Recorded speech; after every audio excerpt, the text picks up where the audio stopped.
So yesterday, in an address to the Democratic Senatorial Campaign Committee, he said the country, under his leadership, is as close to Armageddon as it has been since the Cuban Missile Crisis in the 1960s. Now, I don't know if that gets a crowd all whipped up, oh my God, yes, I want to give. Woo! I want more senators. So he was in New York, and he started talking about Vladimir Putin threatening to use a nuclear weapon. And he said, Putin was not joking. No joke. When he talks about the use of tactical nuclear weapons or biological and chemical weapons. We have not faced the prospect of Armageddon like this since Kennedy and the Cuban Missile Crisis. Now, Russia has been backed into a corner, and you don't take a lion and back it into a corner with no escape. White House says the Biden administration has communicated directly with Russian officials about what kind of response using a nuclear weapon would bring. The officials aren't going to share publicly what the U.S. response would look like, but they said it would be catastrophic. I don't think there's any such thing as the ability to easily use a tactical weapon and not end up with Armageddon. This is what Biden said last night. So I think we know what the response would be. It's not like, you know what? We're going to write a strongly worded letter. That's right. We're going to have the UN get together. There's not such a thing as the ability to easily use a tactical weapon and not end up with Armageddon. Okay. My question is, can we have a conversation about this? Is Ukraine really worth vaporization? Are we really sure the guy who has been called, and I'm quoting, the wrongest man on foreign policy ever, we're really going to just do this and have no discussion about it? Don't you think we should just stop? A very disturbing thing came out yesterday. The HHS put out a press release. It said, just, normal stuff here. Just normal stuff. We're just buying some stuff, in case everybody's irradiated. You're like, what? Oh, we do this all the time. No, actually, you don't. The press release, they announced they had purchased $290 million worth of a anti-radiation drug. Now, you think of those, what are those pills that you get for thyroid? They're... Huh? Iodine pills. Okay. We have a bunch of those. Okay. That's not this. This is $290 million worth of acute radiation sickness medication. These are not potassium iodine pills. You can get those in your go bag. It's well known that the state and federal government agencies have been stockpiling that since the 1950s. The state of Delaware just announced, who's from there? Just announced it will be handing out free potassium iodide tablets to residents on October 13. What? So potassium iodide or iodate is the stuff that you take to prevent your thyroid from absorbing radiation from the dust that you might breathe in. Now, apparently, the U.S. government has enough potassium iodide for every American to have 3 days worth of doses. So there are 330 million of us. So that would mean we have about 1 billion tablets. So I think we're covered on that. So what did we just spend $300 million on? Well, the drug that the HHS says it just purchased was called N-Plate, and it's made by a company named Amgen. I'm looking into the company now. I'm trying to see if there's any other way to explain this other than they know something that we don't know. Now, this drug is used to treat acute ARS. That's acute radiation syndrome. It's used to treat blood cell injuries from severe radiation poisoning. So if you don't take the thyroid blocker stuff, you end up with acute radiation blood poisoning, I guess. So here's what's interesting.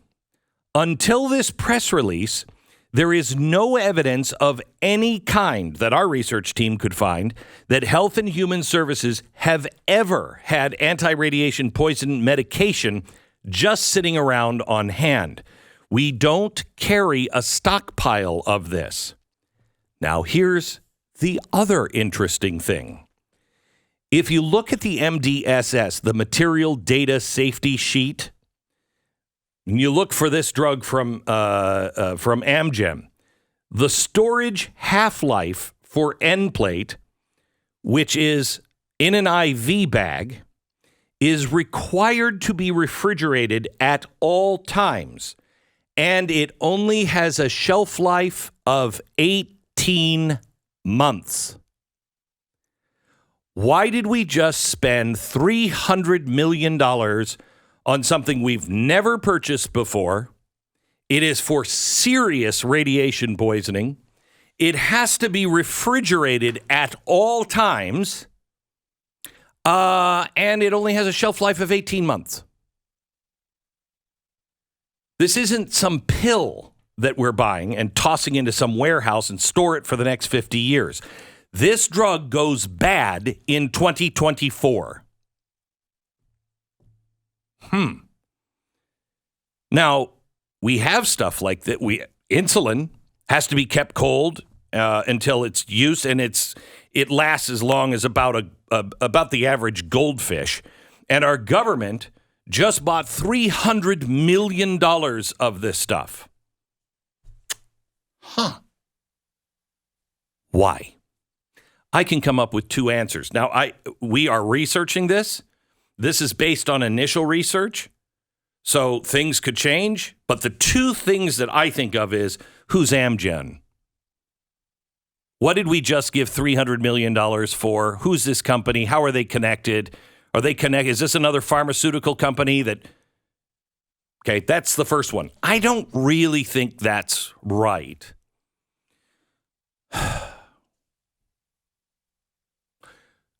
I am afraid that our government either knows nukes are coming or is itching for nukes to come. I can't explain what we're doing. We are antagonizing every step of the way in this war. And by the way, we started some more tough talk against China yesterday. Now, if I'm China, think this through with me, and I could be, this is just off the top of my head, ridiculous, Glenn, this is the kind of stuff I throw out in meetings, okay? So no thoughts on this one yet. If I'm China and I've cozied up to Russia, is it in my best interest to keep Russia from using a tactical nuke? I would say yes. Why?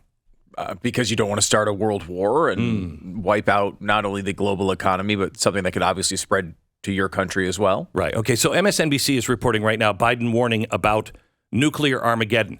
But if you look at all of the ways this plays out, Asia, the Middle East, Africa, South America, clean.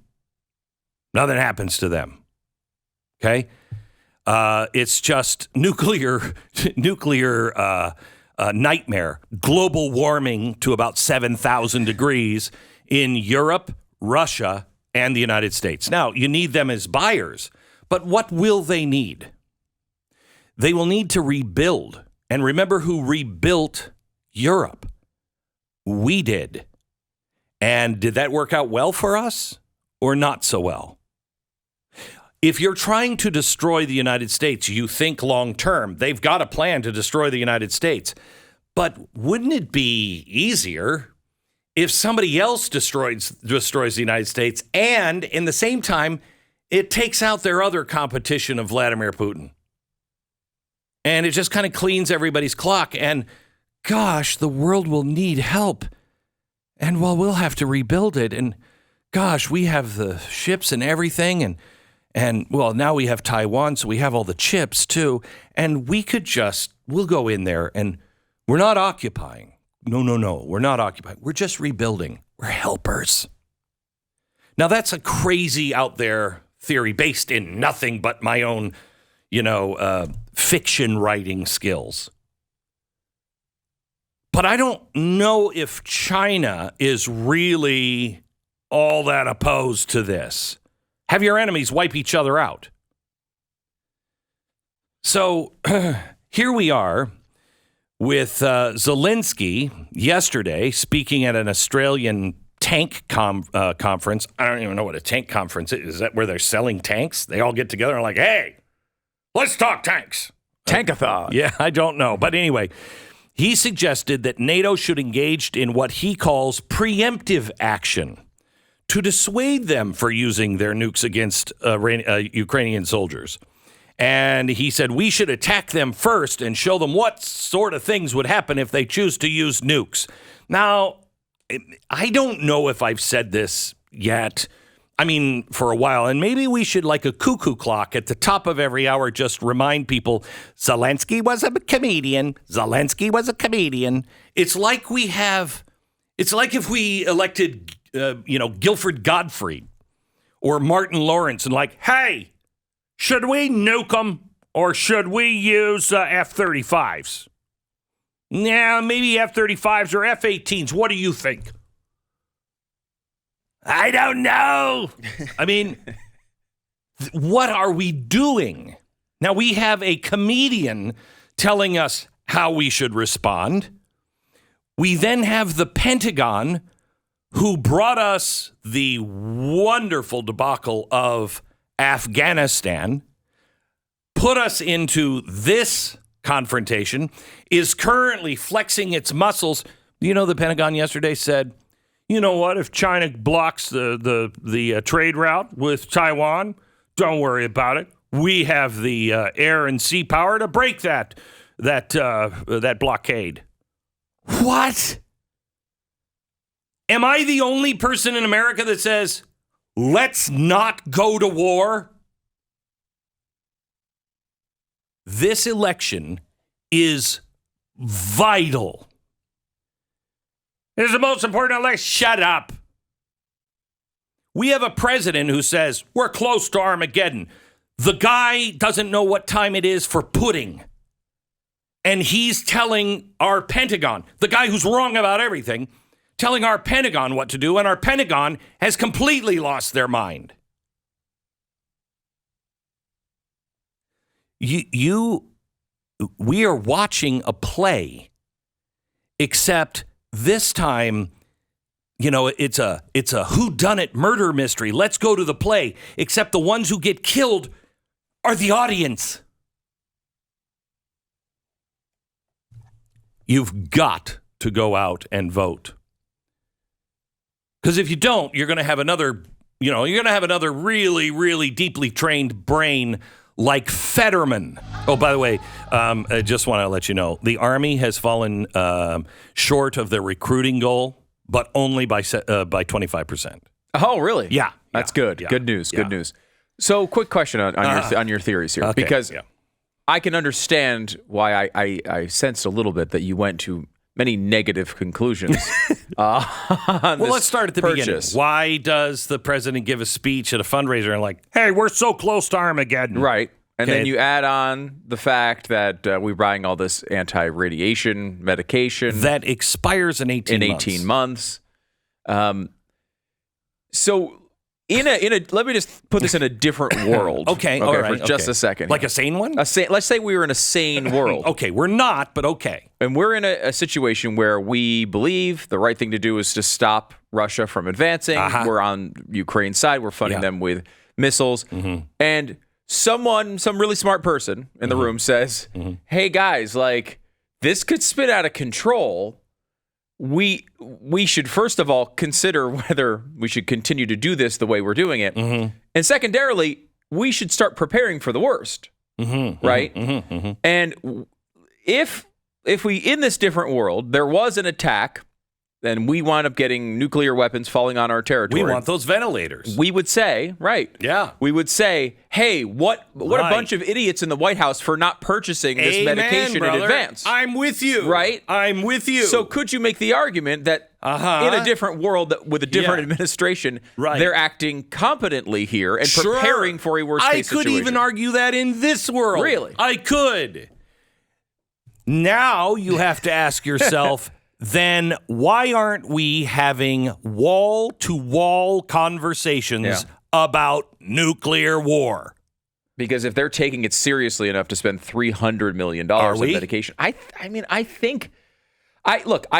no faith in the Biden administration to do the right thing in any situation. Mm-hmm. But there are a bunch of people in our military who look at these things and are probably, we're skeptical of this entire operation. I'm saying, are we the people? We are being led by the elites, and we are being led into death chambers, it seems, almost every day. Look at what we're doing. Look at what we're doing on every front. Well, you know what? We're not going to prosecute criminals. Oh, okay. All right. Streets are on fire. In some cities, literally. Really bad idea. You know what? We're just going to keep printing money. That's fine. Are you kidding me? How are you going to afford food in a year? And they just keep spending. They just keep spending. How about gas? We're depleting the strategic oil reserve, the lowest it's been in 40 years.